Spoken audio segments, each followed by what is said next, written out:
Committee meets today to consider the nominations of Mr. David Trachtenberg to be Principal Deputy Undersecretary of Defense for Policy, Mr. Owen West to be Assistant Secretary of Defense for Special Operations and Low-Intensity Conflict, Mr. Ryan McCarthy to be Undersecretary of the Army, and Mr. Charles Stimson to be General Counsel of the Department of the Navy. We thank you all for joining us this morning. We also welcome your family and friends here with us today. As is our tradition at the beginning of your testimony, we invite you to introduce those who are joining you. It is a standard for this committee to ask certain questions in order to exercise its legislative and oversight responsibilities.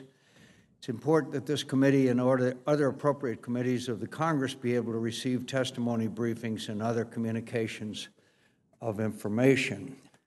I'd ask that each of you provide responses to the following questions. Have you adhered to applicable laws and regulations governing conflicts of interest? Yes, sir. Yes, sir. Mr. McCarthy? Yes, Senator. Sorry. Yes, sir. Yes, Senator. We don't want to ask the Secretary, I'm afraid, of the answer. Will you ensure that your staff complies with deadlines established for requested communications, including questions for the record in hearings? Yes, Senator.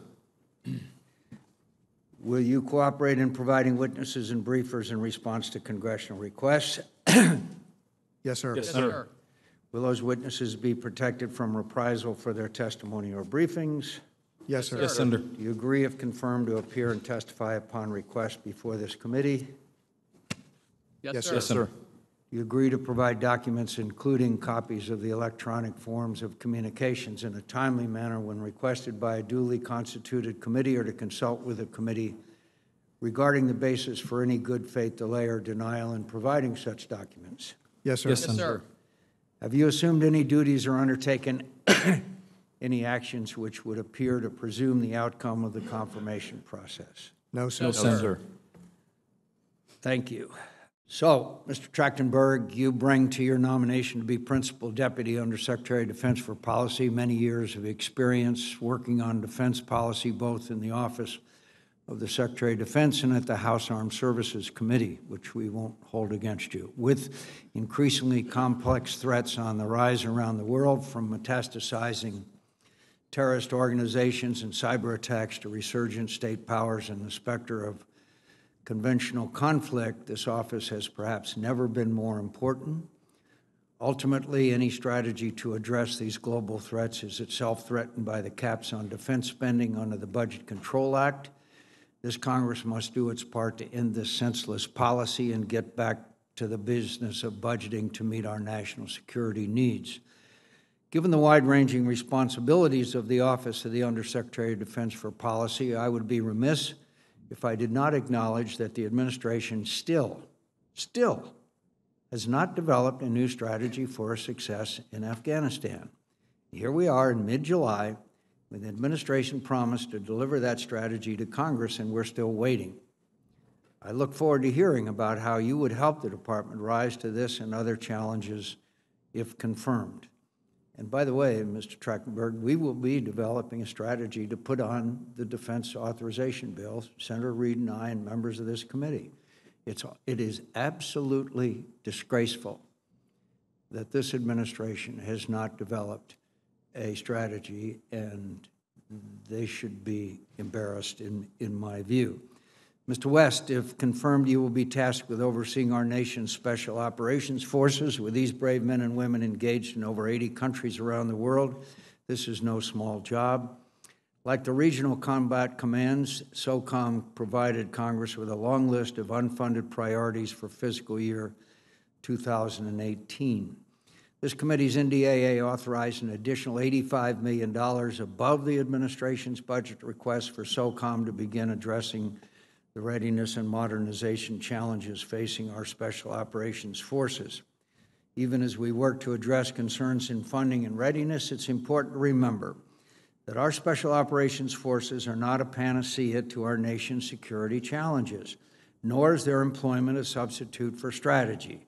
If confirmed, we will look to you to ensure that the roles and missions of our special operations forces are appropriately aligned to meet not only counterterrorism challenges, but also growing threats from near-peer competitors like Russia and China. Mr. McCarthy, our Army is facing a crisis. With current operational demands, we can no longer accept that only about 1/3 of Army brigade combat teams are ready for deployment. The Army is in need of serious modernization, leaving our soldiers increasingly unprepared to do the jobs we ask of them. Meanwhile, our adversaries are developing future warfare capabilities in all domains aimed at eroding our military advantage. These challenges are also exacerbated by the Budget Control Act, which continues to constrain our spending and curtail serious conversations about how to rebuild our forces. It's important that the civilian leadership of our Army serve as a partner to this committee in providing our soldiers with the capabilities and resources they need.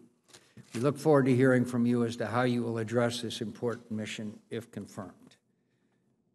Mr. West, a group of us were over in Kabul and Afghanistan, as I've been for the last 14 years, as I recall. We met, as we do, with a town hall meeting with several hundred soldiers, men and women who are serving in the military. Senator Lindsey Graham, who occasionally says something intelligent, said, how many of you are here have been here before? Almost everybody in the room raised their hand. How many of you have been here twice before? Almost everybody in the room raised their hand. How many of you have been here more than twice before? About 1/3 of the people in the room raised their hand. I'm telling you, Mr. West, we can't put that kind of strain on the men and women who are serving in our United States Army. And when you have so many of the units that are not ready to deploy, it gives an incredibly added strain on the personnel. I hope that your first priority will look at whether we are putting too much of a burden on a small group of individuals who we're asking to do literally everything. Mr. McCarthy, the Army is facing a crisis, as I mentioned. With current operational demands, we can no longer accept that only about 1/3 of the Army brigade combat teams are ready for deployment, and the Army is in need of serious modernization, leaving our soldiers increasingly unprepared to do the job we ask of them. Mr. Stimson, given your service in the JAG Corps, you are no doubt familiar with the complex challenges the Navy faces in the legal realm. It's important that the Navy General Counsel oversee recent reforms to the military justice system to include combating sexual assault, retaliation, and online harassment. I am sure you will hear from members of this committee on that specific issues. The members of this committee are aware of the circumstances a decade ago under which you resigned from your last post at the Department of Defense. We've also received letters of support for your nomination from many national security legal professionals who are well-known and well-regarded by members of this committee, and I would ask them to be included in the record. We look forward to hearing from you, Mr. Stimson, about your previous experience at the Department of Defense, the lessons you learned from your resignation, and why you believe members of this committee should vote to confirm your nomination for the position of Navy General Counsel. Again, let me thank all of our witnesses for their willingness to serve our nation at this challenging time. I look forward to their testimonies